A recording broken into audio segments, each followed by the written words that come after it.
Hi hello నమస్తే welcome back to my channel. నేను మీ శ్రావణి. ఇవాళ అయితే మీకు ఒక మంచి స్వీట్ రెసిపీ చూపించేస్తానండోయ్. ఇంతకీ ఇది ఏంటనుకుంటున్నారా?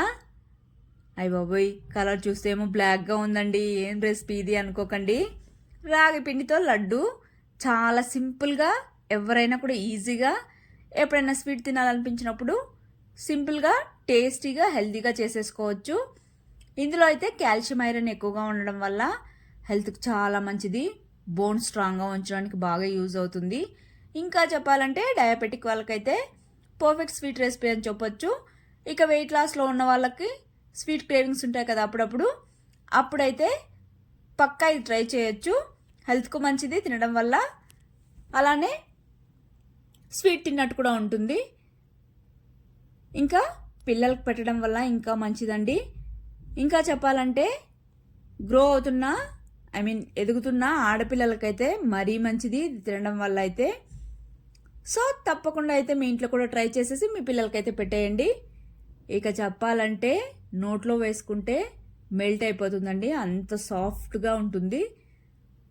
లేట్ చేయకుండా ప్రాసెస్లోకి అయితే వెళ్ళిపోదాం. ముందుగా అయితే స్టవ్ మీద కడాయి పెట్టేసుకొని నెయ్యి వేసుకోవాలి. నెయ్యి కరిగిన తర్వాత మీకు నచ్చిన డ్రై ఫ్రూట్స్, సీడ్స్ అయితే వేసేసుకోవచ్చు.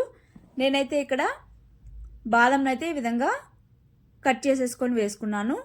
తర్వాత sunflower seeds, pumpkin seeds, melon seeds వేసేసుకున్నాను.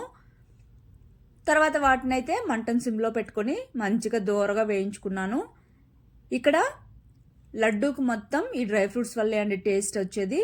కాబట్టి మంచిగా క్రిస్పీగా అయ్యేంత వరకు ఫ్రై చేసుకోవాలి. అవి ఫ్రై అయ్యాక ఇందులోనే జీడిపప్పులను కూడా వేసుకొని ఫ్రై చేసుకోవాలి. ఇక్కడ అన్నీ ఫ్రై అయ్యాక ఒక బౌల్లోకి అయితే తీసి పక్కన పెట్టేసుకోవాలి. తర్వాత అదే కడాయిలోనే ఇంకాస్త నెయ్యి వేసుకొని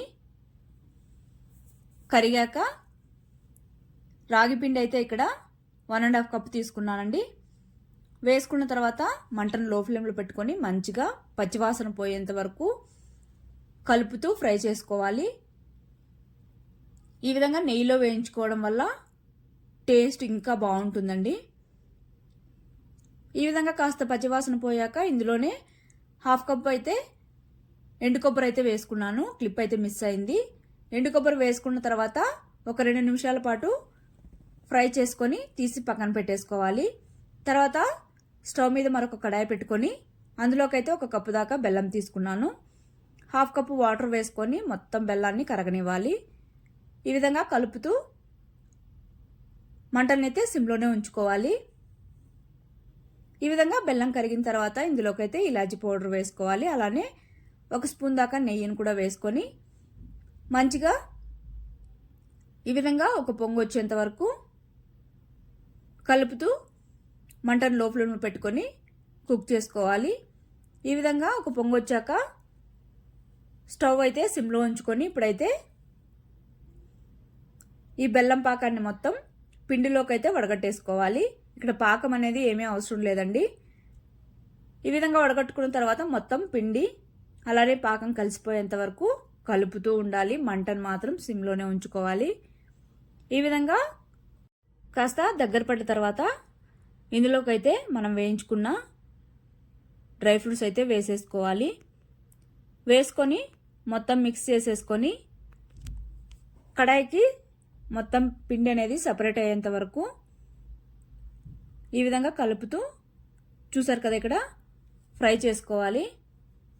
ఈ విధంగా అయిన తర్వాత స్టవ్ ఆపేసి పక్కన పెట్టేసుకొని చల్లారనివ్వాలి. చల్లారాక లడ్డూలాగా కానీ లేదు అంటే మీరు మొత్తం బర్ఫీలాగా అయినా చేసేసుకోవచ్చు. ఎలా చేసుకున్నా బాగుంటుంది టేస్ట్. చూసారు కదా ఇక్కడ చల్లారాక ఈ విధంగా అయితే లడ్డూలు చుట్టేసుకొని సర్వ్ చేసేసుకోవడమే. చూసారు కదా, చాలా అంటే చాలా సింపుల్గా అయిపోయే స్వీట్ రెసిపీ, అలానే హెల్దీ రెసిపీ అని చెప్పొచ్చు. లేట్ చేయకుండా మీరు కూడా వెళ్ళి ట్రై చేసి మీకు ఎలా వచ్చిందో కామెంట్ చేయండి. నచ్చినట్టయితే సబ్స్క్రైబ్ చేసేసుకోండి. Okay bye, thank you for watching.